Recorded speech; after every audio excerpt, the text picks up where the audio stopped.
we don't really know much about recycling batteries yet.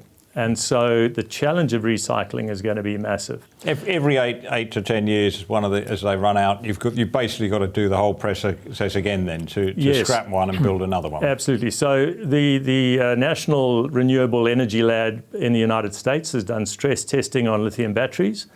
They have determined that on shallow and deep discharge, in a published scientific paper, that the expected life of a currently high quality, up-to-date lithium battery is 8.5 years.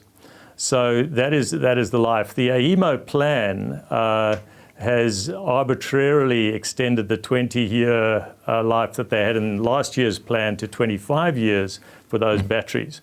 So again, the engineers have not been consulted. I guess that it just didn't work out with a 20-year battery life, and so they've just extended the life.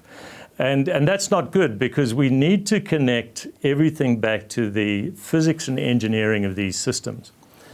So AEMO, that's part of their plan, as you say. They've put the plan forward to the government. This is the roadmap that you must follow. Has the minister been well advised? In my view, the minister is not well advised. I am a stern critic of this plan. And I'm a stern critic of the gen cost underlying plan which CSIRO puts together on the apparent cost of these resources.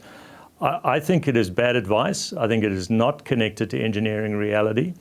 And it is so deeply flawed that I think it needs to be challenged at a pretty fundamental level. Okay, right, let's move to nuclear.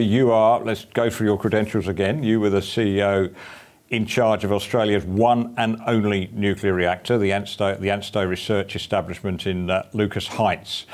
In your view, what role could nuclear energy play in the production of electricity in Australia? Well, the one decision we have made for nuclear electricity is to have nuclear submarines. So it seems to me that at the level of national security,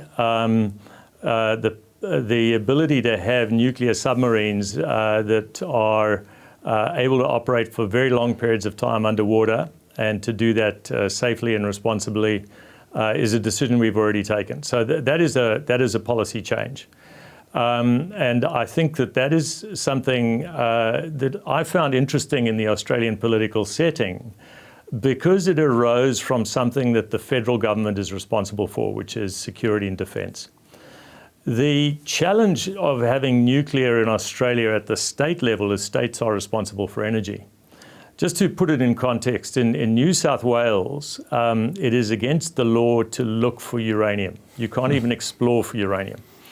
And this is a wildly irrational law, because presumably if we found that we had a reasonably good lithium resource that also had some uranium, we would have to stop looking.